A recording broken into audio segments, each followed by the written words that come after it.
ఇంద్రభక్తి TV ప్రేక్షకులకు నమస్కారం. ధర్మ సందేహాలు కార్యక్రమానికి స్వాగతం, సుస్వాగతం. ప్రముఖ ఆధ్యాత్మికవేత్త శ్రీ మేడ్చర్ల హరికృష్ణ శర్మ గారు మన సందేహాలకు సమాధానం ఇస్తారు. నమస్కారం గురుగారు. నమస్కారం. గురుగారు, ఆషాఢ శుద్ధ అమావాస్యను చుక్కల అమావాస్య అని పిలుస్తారు కదా, మరి ఈ చుక్కల అమావాస్య రోజు విశిష్టత ఏంటి? ఆ రోజు పాటించవలసిన నియమాలు ఏమిటి? అసలు చుక్కల అమావాస్య అని ఈ అమావాస్యకు పేరు ఎందుకు వచ్చిందో మా ప్రేక్షకులకు వివరించండి. వాగర్థావివ సంపృక్తౌ వాగర్థ ప్రతిపత్తయే జగతః పితరౌ వందే పార్వతీ పరమేశ్వరౌ.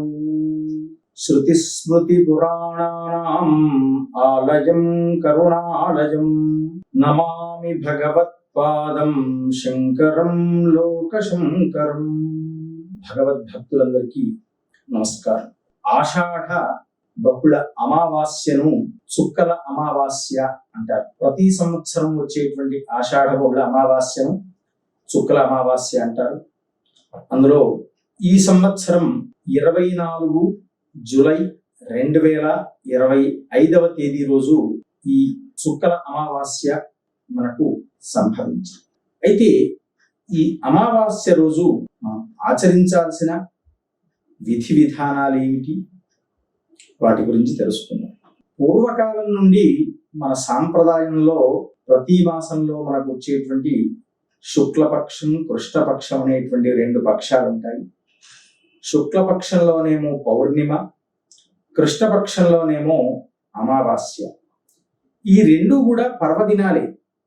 కానీ చాలా వరకు సంస్కృతి సాంప్రదాయాలు అనేవి మరుగుపడుతూ వస్తున్నందువల్ల పౌర్ణిమ అంటే మంచి రోజు, అమావాస్య అంటే చెడు రోజు అనేటివి ఆచారంగా మారిపోయాయి. కానీ ఇవి 2 కూడా పర్వదినాలే. ఒకప్పటి కాలంలో అమావాస్య పౌర్ణిమ రోజుల్లో తప్పకుండా తీపి వంటలు చేసేవారు. పర్వదినం కనుక ఆ రోజు విశేషించి బొబ్బట్లు చేసేటువంటి ఆచారం కూడా ఉండేది. ఇలా చేస్తూ ఉండేవారు. అయితే ఈ ఆషాఢ బహుళ అమావాస్యను చుక్కల అమావాస్య ఎందుకన్నారంటే దీనికి సంబంధించినటువంటి ఒక గాథ ఉంది. పూర్వకాలంలో దేవదత్తుడు అనేటువంటి ఒక రాజుగారు ఉండేవారు. ఆ రాజుగారికి 3 కుమార్తెలు. ఆ రాజుగారు అనుకున్నారు కదా, తన కుమార్తెను ఒకరోజు 3 అమ్మాయిలను పిలిచేసి అడిగారు, అమ్మాయి, మీ అదృష్టం వల్ల నా ఇంట్లో పుట్టారా, నా అదృష్టం వల్ల మీరు నా ఇంట్లో పుట్టారా అని అడిగారు. అడిగేపాటికి 2 అమ్మాయిలు ఏమన్నారు, మా అదృష్టం వల్ల మీ ఇంట్లో పుట్టాము అనేపాటికి రాజుగారు ఆనందించారు. చిన్నమ్మాయి ఏమన్నది, లేదు లేదు, మీకు అదృష్టం ఉండడం వల్లే నేను పుట్టాను అని అన్నారు. రాజుగారు కాస్త మనస్సు చివుక్కుమన్నది. అప్పుడు ఆ మాటను మనసులో పెట్టుకునేసి 2 అమ్మాయిలకు యోగ్యులైనటువంటి చాలా ధనకనక వస్తువాహనాదులతో కూడుకుని ఐశ్వర్యవంతులైనటువంటి అల్లులను తీసుకుని వచ్చి వారికి వివాహం చేశారు.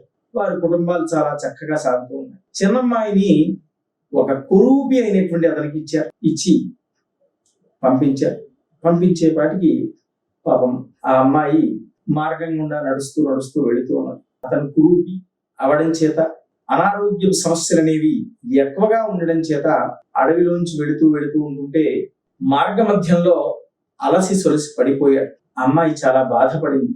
అయ్యో, వివాహం చేసుకొని ఇంటికి వెళ్ళేటువంటి సమయంలోనే ఇలా సంభవించింది కదా అని ఆ మర్రి చెట్టు కింద అతన్ని పడుకోబెట్టేసి చాలా బాధపడిపోతూ ఉన్నదని ఏడుస్తుంది. ఆకాశ మార్గం గుండా పార్వతీ పరమేశ్వరుడు వెళుతూ ఉన్నారు. వెళుతూ ఉంటుంటే పార్వతీదేవి ఈవిడ యొక్క బాధను గ్రహించేసి పరమశివునితో చెప్పేవాటికి ఇరువురు కూడా ఆ అమ్మాయి చెంతకు ఇచ్చేసి ఏమిటమ్మా నీ యొక్క బాధ ఏమిటి, ఎందుకు ఏడుస్తున్నావు అంటే విషయాన్నంతా కూడా వివరించింది. నేను ఫలానా దేవదత్తుడనే రాజుగారి యొక్క కుమార్తెను, మా 2 అక్కగారులకు మంచి వరుణ్ణిచ్చి వివాహం చేశారు, నాకేమో కురూపికి ఇచ్చి వివాహం చేయడం చేత అలా అయినా నేను బాధపడకుండా వచ్చాను, కానీ నా అదృష్టంలో ఇదే ఉందనుకొని వచ్చేసాను. కానీ మార్గ మధ్యంలో భర్త ఇలా అయిపోయి మూర్ఛపడి కింద పడిపోయాడు. నా పరిస్థితి ఏమిటి? వివాహం కాగానే ఇలాంటి పరిస్థితి ఏర్పడితే ఇప్పుడు నన్ను చూసేవారెవరు? నేను ఎక్కడికి వెళ్ళాలి ఏమిటి అని రోధిస్తూ ఉంది, బాధపడిపోతుంది. ఇలా బాధపడిపోతూ ఉంటే, ఎందుకమ్మా నువ్వు బాధపడిపోతావు? రేపే ఆషాఢ బహుళ అమావాస్య, దీన్నే చుక్కల అమావాస్య అంటారు.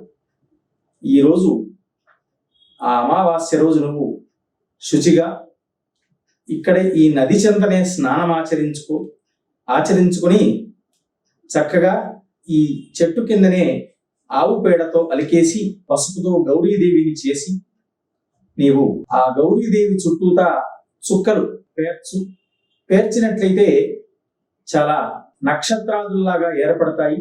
అప్పుడు వాటికి గంధాక్షత పుష్పాదులతో అర్చన చేసి ఆ గౌరీదేవిని ఆరాధించు. ధూపదీప నైవేద్యాదులు సమర్పించి ఆ పిదప అర్చన చేసినటువంటి అక్షతలు నీ భర్తపై వేసినట్లయితే ఆ భగవంతుడు అనుగ్రహించేసి నీ భర్తకు చక్కని ఆయురారోగ్యవంతుడిగా చేస్తాడు ఆ భగవంతుడు అని చెప్పేసి పరమశివుడు చెప్తాడు. చెప్పినప్పటికి కూడా ఆవిడ బాధపడిపోతూ ఉన్నారు. పార్వతీదేవి అంటుంది, ఎందుకు వచ్చినా నువ్వు ఇంకా బాధపడిపోతున్నావు? నీకు నివారణ చెప్పాను కదా అంటే, అమ్మా మీరు ఇంత చక్కని విషయాన్ని చెప్పారు, కానీ నా చెంత నేను రిక్త హస్తురాలు, నా చెంత ఏమీ లేవు, ఏం చేయమంటారు అనేపాటికి అప్పుడు నీవేమి కంగారు పడకు అని చెప్పి పార్వతీదేవి సాక్షాత్తుగా కావలసిన వస్తు సామాగ్రి అంతా కూడా ఇచ్చేసి, నీవు దగ్గరుండి నీకు వ్రతం చేయిస్తానని చెప్పి ఈ యొక్క చుక్కల అమావాస్య వ్రతాన్ని ఆచరింపజేసి ఆ అక్షతలు భర్తపై వేసేపాటికి పరమశివుడు అనుగ్రహించేసి అతనికి సంపూర్ణ ఆరోగ్యవంతుడుగా, యవనవంతుడుగా, రాకుమారుడిగా తయారు చేశారు. అప్పుడు వారు నమస్కారం చేశారు పార్వతీ పరమేశ్వరుడు. వారిని చక్కగా దీవించి వారు కైలాసానికి వెళ్ళారు. ఈ దంపతులు ఇరువురు కూడా తన తండ్రి దగ్గరికి వెళదాము, నా భర్తకు మంచి రూపం దాల్చాడని చెప్పేసి తండ్రి దగ్గరికి వెళ్ళి నమస్కారం చేసుకున్నామని వెళ్ళేపాటికి తండ్రి కూతురును చూడగానే ఆశ్చర్యాన్వితుడై మందలిస్తాడు. ఏమ్మా, నేను ఒక కురూపిని ఇచ్చి వివాహం చేస్తే నువ్వు ఇంకొకరిని చేసుకొని వచ్చావా, వివాహం చేసుకున్నావా అని చెప్పేసి మందలించేపాటికి ఆవిడ ఈ విషయాన్నంతా కూడా వివరించింది. ఈ యొక్క ఎవరో నాకు స్త్రీ వచ్చి ఈ విధంగా వ్రతాన్ని ఆచరింపజేయించారు కనుక నేను ఆచరించడం చేత నా భర్త యొక్క శాప నివృత్తి పూర్తిగా పొంది నివారణమైపోయి అతనికి చక్కని రూపం అనేది దాల్చాడు కనుక ప్రతి అమావాస్యకి ఈ యొక్క వ్రతాన్ని ఆచరించమని చెప్పేపాటికి రాజు ఆశ్చర్యాన్వితుడై తాను చేసిన పొరపాటును గ్రహించి బాధపడేసి అప్పటి నుండి తన రాజ్యంలో కూడా అందరి చేత ఈ యొక్క చుక్కల అమావాస్య వ్రతాన్ని ఆచరింపజేసే విధానాన్ని అంతా కూడా చాటింపు చేయించాడు.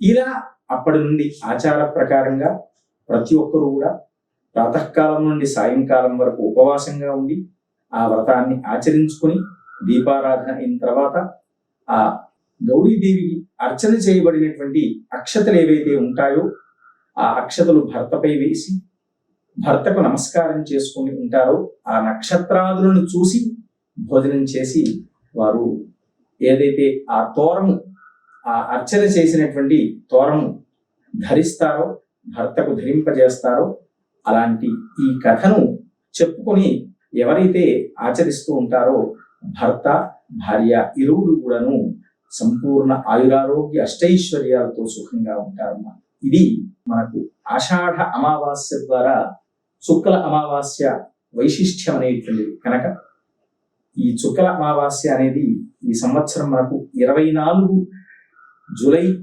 రోజు వచ్చింది. తప్పకుండా ఈ చుక్కల అమావాస్యను వ్రతాన్ని యథాప్రకారంగా నేను చెప్పినట్టుగా ఆచరించుకొని ప్రతి ఒక్కరు కూడా సకుటుంబ సపరివార సమేతంగా సుఖంగా ఉండాలని కోరుకుంటున్నాను. చాలా చక్కగా వివరించారు గురువు గారు. చుక్కల అమావాస్య రోజు పాటించవలసిన నియమాలను, కథను మా ప్రేక్షకులకు ఎంతో చక్కగా వివరించారు. నమస్కారం.